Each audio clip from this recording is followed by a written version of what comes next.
Akibat BPJS penerima bantuan iuran atau PBI dinonaktifkan, sejumlah pasien tidak bisa mendapat layanan kesehatan. Bahkan ada yang harus membayar secara mandiri agar tetap bisa berobat. Lalu bagaimana solusi ke depan agar masalah serupa tidak terulang? Kami akan diskusikan ini bersama dengan para narasumber. Bergabung lewat sambungan dalam jaringan ada anggota Komisi 9 DPR RI fraksi PDI Perjuangan Edi Wuryanto dan Ketua Forum Berdaya Konsumen Indonesia Tulus Abadi. Selamat pagi semuanya. Apa kabar dengan Tifal di sini? Selamat pagi Mas Tifal. Terima kasih semua sudah bergabung bersama kami.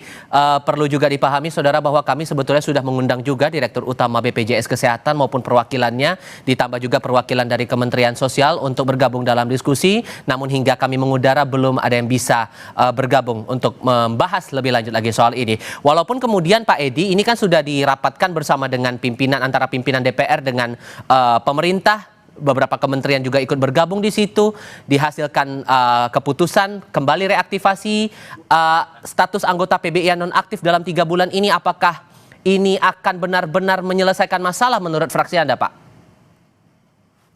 Ya, secara jangka pendek solusi yang diambil sepakat antara DPR dan pemerintah baik ya. Artinya 11 juta harus dinonaktifkan kembali oleh Kemensos, dan itu perlu regulasi teknis kan, karena kalau nggak ada regulasinya nanti rumah sakit dan BPJS yang dirugikan. Yang kedua, memang jangka panjangnya pemerintah khususnya Badan Pusat Statistik Mensos itu harus memperbaiki data. Anda bisa bayangkan 50 juta orang miskin yang harusnya menerima PBI nggak masuk. Sementara ada 15 juta orang mampu yang harusnya nggak masuk di PBI itu masuk. Berarti kan datanya ini tidak tepat sasaran, dan itu efeknya adalah orang miskin yang nggak memperoleh pembiayaan. Sementara konstitusi kita sudah jelas, setiap penduduk harus memperoleh akses layanan kesehatan, setiap penduduk wajib menjadi peserta BPJS, dan orang miskin ditanggung oleh negara. Jadi ini persoalan orang miskin. Maka kalau mau ada solusi jangka panjang, Badan Pusat Statistik, Kemensos, Kementerian Dalam Negeri, pemerintah daerah, bupati wali kota, termasuk dinas sosial, lurah, camat, ini harus betul-betul memperbaiki data, dan waktunya hanya 3 bulan. Saya pesimis dengan 3 bulan itu, karena pengalaman selama ini, persoalan data ini nggak selalu diselesaikan dengan baik.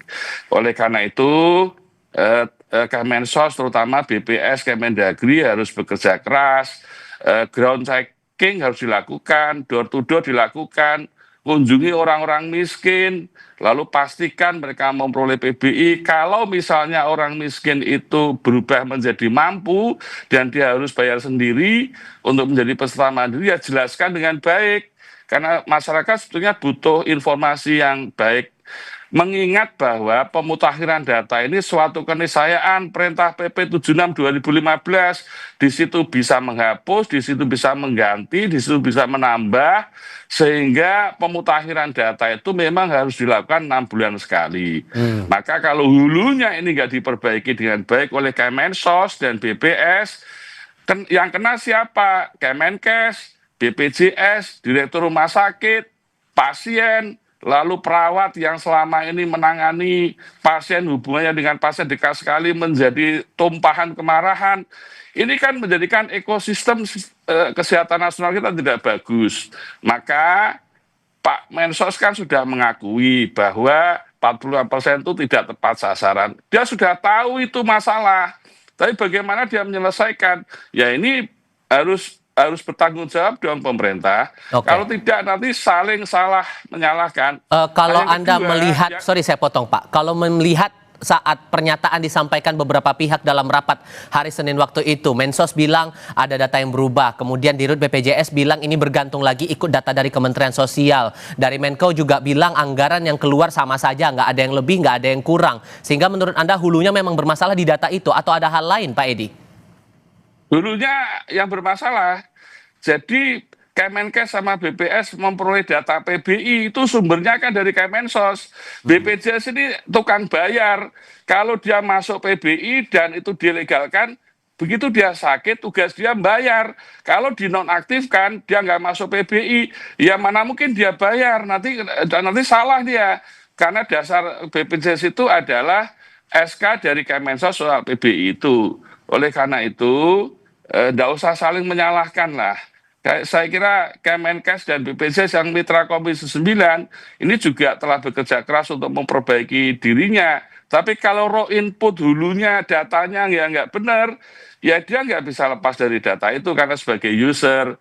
Karena itu kalau akar masalahnya ini mau diperbaiki, data presisi setiap desa, by name, by address, desil 1 sampai 10, lalu yang mendapat PBI desil 1 sampai 5, by name, by address-nya harus jelas. Ya, ini tugas BPS sama Kemensos sesuai dengan instruksi Presiden. Jadi nggak usah saling menyalahkan. Sekarang saatnya memperbaiki. Kalau ini tidak diperbaiki sampai kapanpun, persoalan PBI JKN ini nggak akan selesai. Oke. Itu. Nah, yang kedua saya ingin sampaikan masyarakat yang merasa dirinya PBI harus proaktif juga untuk mengecek dirinya sendiri.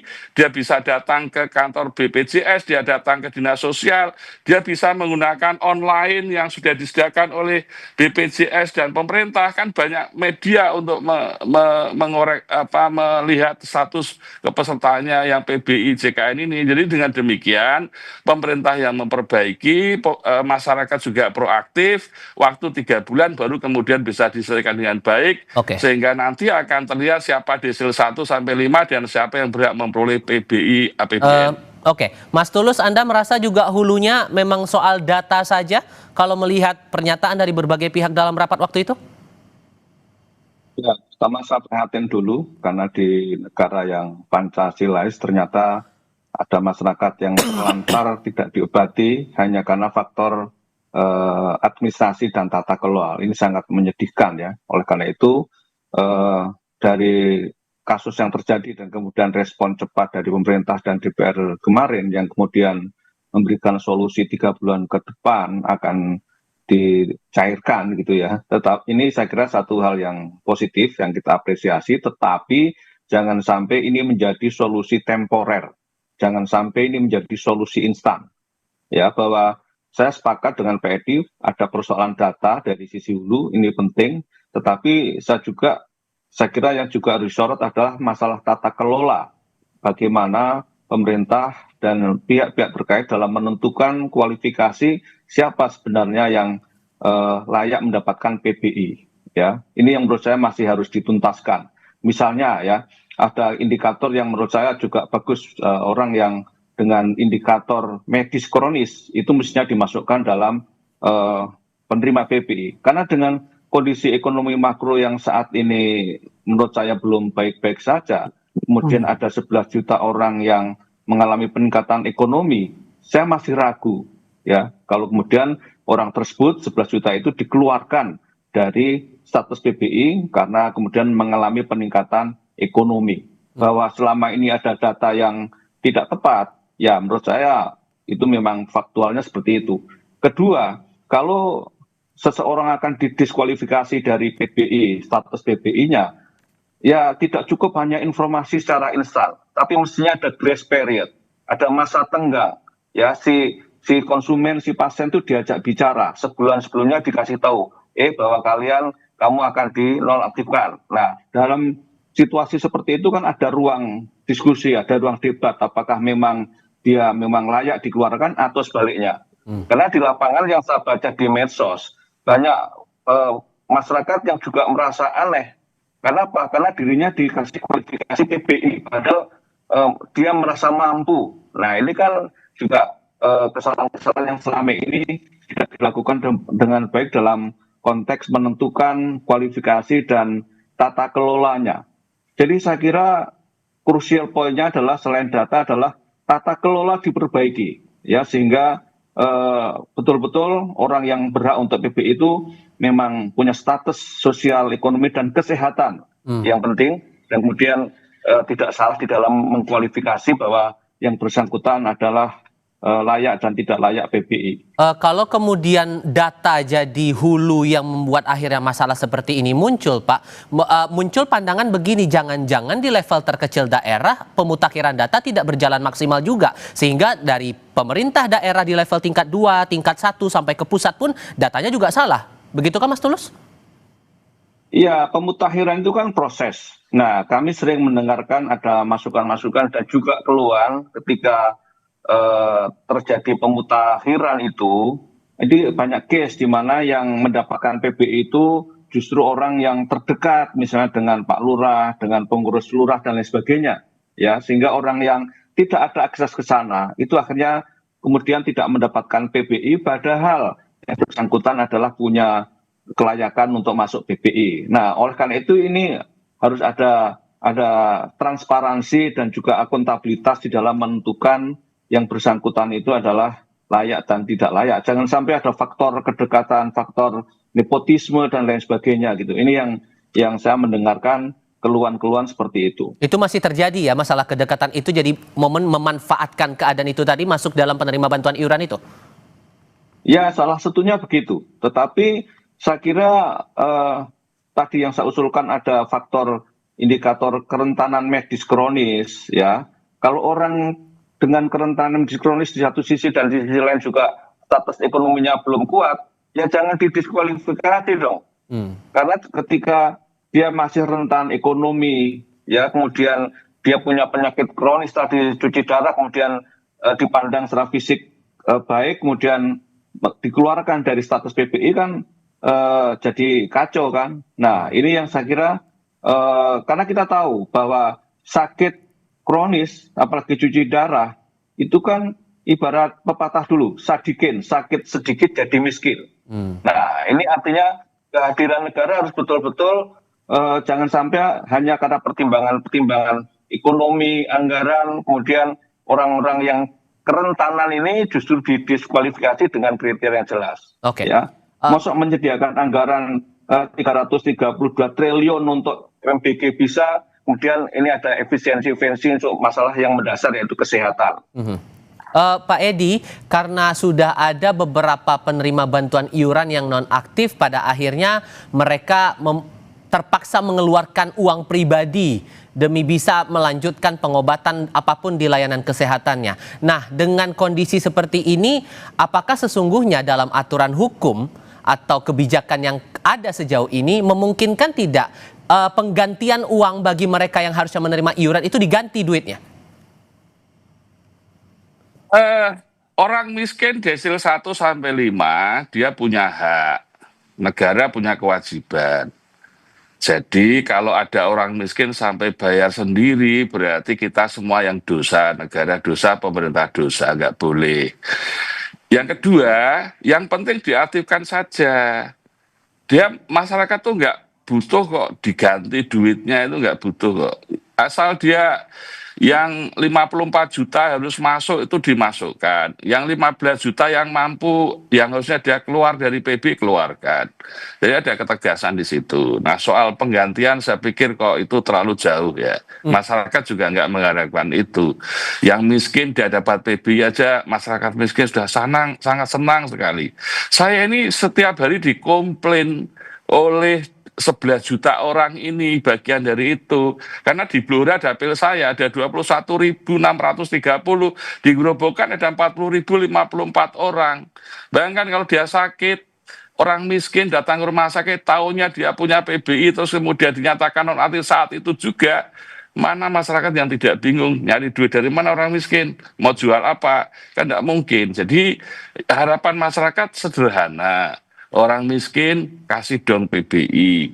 Yang kalau kemudian kemarin dinonaktifkan, sekarang diaktifkan kembali, buat regulasi. Itu sehingga masyarakat terlayani dengan baik. Dan saya berharap Menkes dan BPJS Kesehatan segera berkoordinasi dengan rumah sakit. Implikasi dari kesepakatan antara DPR dan pemerintah kemarin harus terdelivery dengan baik kepada rumah sakit. Jangan sampai nanti rumah sakit jadi korban.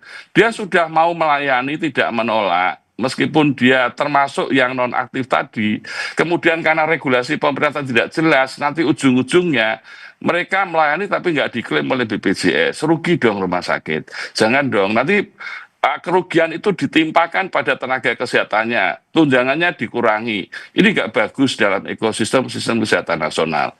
Jadi kesepakatan kemarin waktu bagi pemerintah saatnya memikirkan orang miskin. Orang miskin jangan dijadikan objek, tapi jadikanlah dia subjek.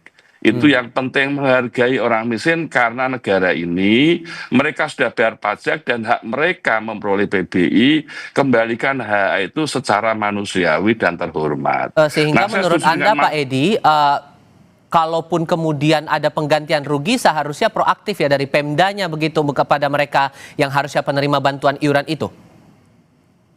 Ya, ya itu baik kalau pemerintah mau mengganti ya.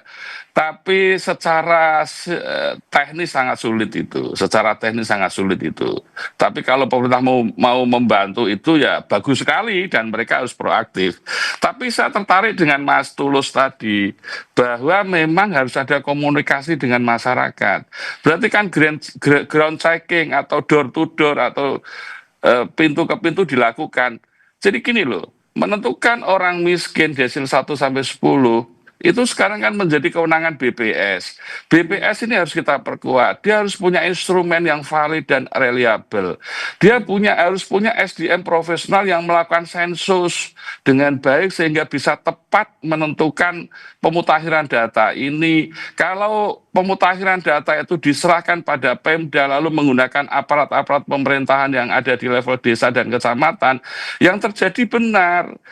Dia nggak bisa menggunakan instrumen, akhirnya koleganya, temannya, saudaranya, meskipun dia mampu dimasukkan. Ini sumber bencana bagi orang miskin. Jadi, message saya, BPS, Kemensos, kalau kamu salah data, itu yang dirugikan orang miskin, gitu loh. Kalau orang mampu sudah bukan menjadi kewajiban negara. Dia yang justru kita paksa menjadi peserta BPJS karena memang sifatnya wajib. Itu penting. Oke. Saya ingin menanggapi. Oke, silakan Mas Tulus, silakan. Ya, jadi saya kira yang disampaikan oleh Pak Edi, jadi saya kira sudah benar dan baik ya. Nah, terkait dengan itu, di tengah kondisi kritis seperti sekarang, ya seharusnya kan ketika Kemensos dan pemerintah secara keseluruhan membuat kebijakan pemutakhiran data dengan menonaktifkan sekian juta, 11 juta itu, secara empirik kan mestinya ada posko pengaduan, ada krisis center yang disiapkan sehingga kalau terjadi case semacam ini itu penanganannya bersama-sama. Jangan sampai terjadi case atau banyak case kemudian justru si pasien ini dipingpong. Ya, kemarin misalnya dari kasus itu kan sangat sadis. Ini saya kritik kepada rumah sakit ya, bahwa rumah sakit itu tidak boleh menolak pasien dengan kondisi apapun. Ini mandat undang-undang. Ya, apakah itu JKN atau non JKN, yang penting harus ditolong dulu. Nah, dalam kasus ini kan banyak pasien yang sudah disuntik mau dieksekusi cuci darah, ternyata dia non aktif dihentikan. Ini kan tidak manusiawi, ya. Ini dari si manajerial jelas kesalahannya pihak rumah sakit. Nah, tetapi dengan 11 juta yang dinonaktifkan, harusnya kan ada posko bersama untuk penanganan pengaduan yang muncul. Mosok kalah sama lembaga konsumen yang membuka posko pengaduan. Dalam arti jangan sampai begini. Dalam kasus yang kemarin kan si pasien dinonaktifkan, kemudian ke rumah sakit, sama rumah sakit disuruh ke BPJS. Dari BPJS disuruh ke Kemensos atau Dinsos. Dari Dinsos nanti disuruh ke rumah sakit lagi. Ini macam apa gitu.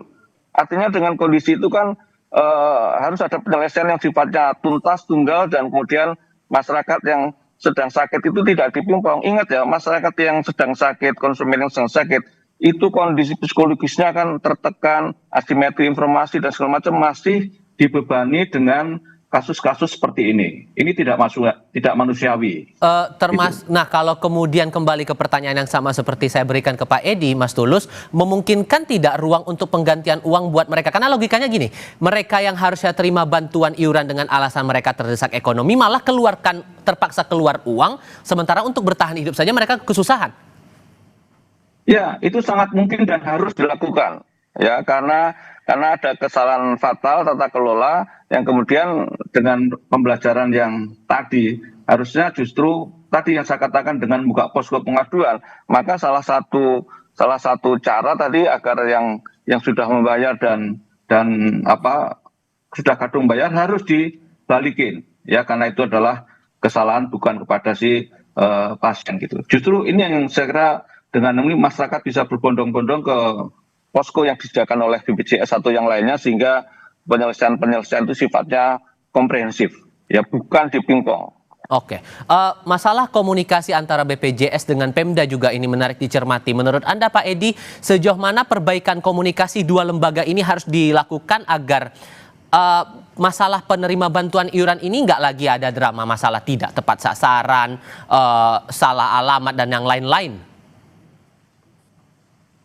Ya, selalu koordinasi antara pemerintah pusat dan pemerintah daerah yang bermasalah.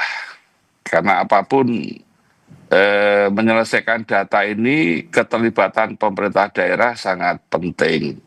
Dan itu di bawah koordinasi Mendagri. Sehingga tadi di awal sudah saya sampaikan, kalau mau data presisi ini sistemnya baik, maka Badan Pusat Statistik yang memperoleh instruksi Presiden harus dikuati. Kedua, Kemensos. Ketiga, Kemendagri. Kemendagri menggerakkan seluruh bupati, wali kota, camat, sampai level lurah desa. Ini koordinasi ini menjadi kunci. Nah, negara ini lemahnya kalau suruh sinkronisasi, harmonisasi, koordinasi itu lemah. Yang ada nanti saling menyalahkan. Ini saya kira Pak Presiden atau Menko punya kesempatan 3 bulan untuk memperbaiki data ini. Kalau tidak, ada Undang-Undang Dasar 1945 yang dilanggar, hak orang miskin, ada prinsip-prinsip kemanusiaan yang dilanggar, orang yang harusnya bisa diselamatkan hidupnya menjadi tidak bisa gara-gara ini. Nah, ini saya kira message penting untuk pemerintah. Kalau BPJS Watch bilang kalau urusan ini yang jadi leading sektor adalah Kementerian Sosial karena hulunya ya data itu tadi. Anda sepakat soal itu Pak Edi? Oh ya, jadi memang ini Kemensos. Dulu kan Kemensos punya data namanya DTKS.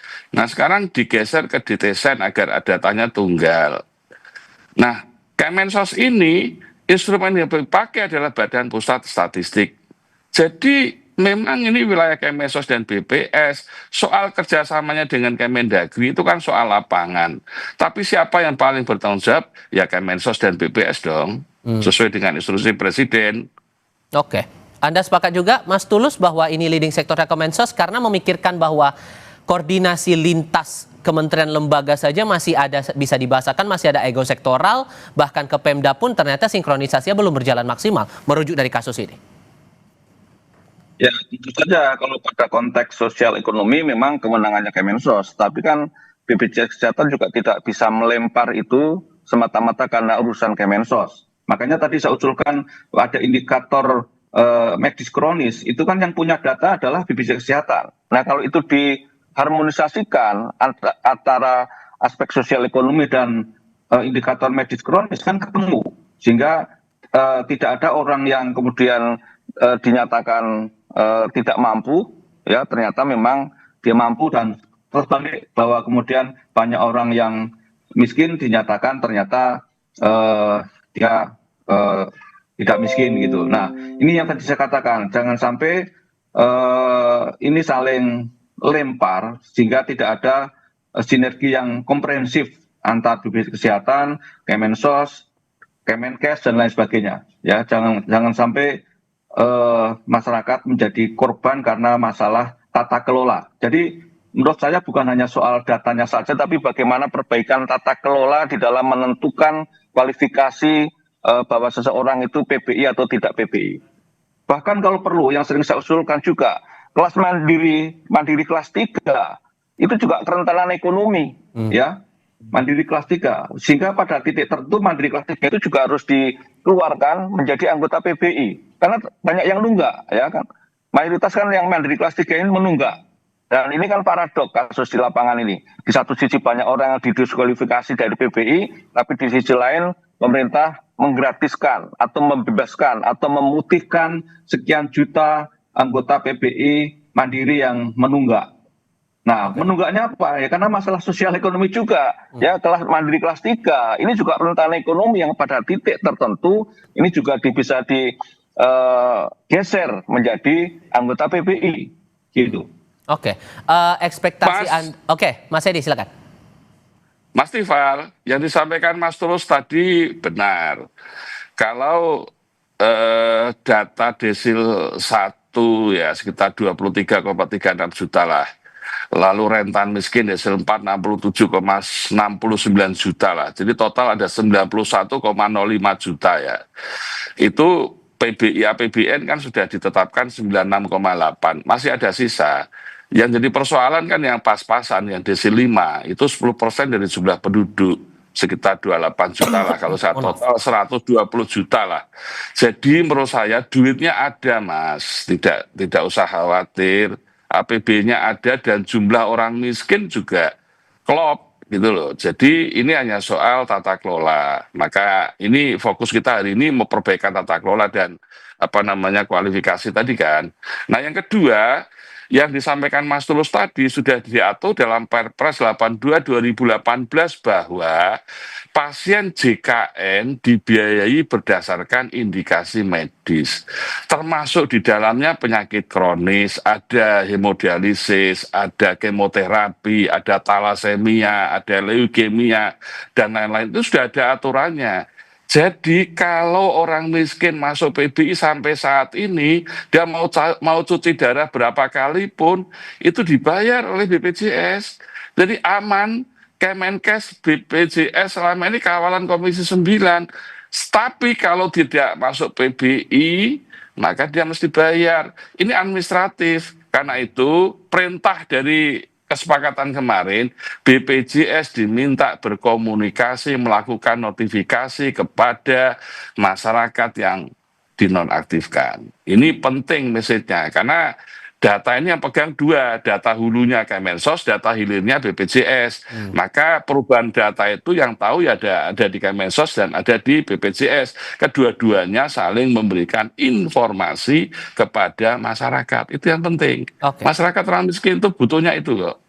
Mas Tulus, terakhir ekspektasi Anda setelah 3 bulan nanti, ini kan 3 bulan reaktivasi mereka yang non-aktif, setelah itu ekspektasi Anda apa yang ada hal baru, apa yang harusnya bisa ditunjukkan oleh otoritas terkait untuk program PBI ini? Ini jangan hanya menjadi solusi yang instan, solusi yang temporer, ya. Karena kalau nanti 3 bulan beres, tapi kemudian solusinya hanya instan karena ada tekanan publik, kemudian nanti setelah itu masih menjadi masalah, ya artinya itu tidak menyelesaikan masalah, alias menyelesaikan masalah dengan masalah. Oleh karena itu saya tekankan tadi bahwa selama 3 bulan ke depan ini, selain menyelesaikan secara administratif dan anggaran, adalah bagaimana memperbaiki tata kelola. Sehingga dalam proses pemutakhiran data ke depan tidak terjadi salah tebang. Ya, jangan sampai ada orang meninggal karena negara tidak mengakomodir dan masalah administratif saja. Gitu. Jadi fokus tadi saya katakan tata kelolanya harus betul-betul diperbaiki dan kemudian masyarakat menerima haknya sesuai dengan kapasitas ekonomi dan kesehatan mereka. Tadi saya katakan jangan sampai ada sadikin di antara kita. Oke, baik Mas Tulus Abadi, terima kasih. Pak Edi Wuranto juga terima kasih sudah mau berdiskusi bersama kami pagi ini. Sehat selalu semuanya, selamat pagi.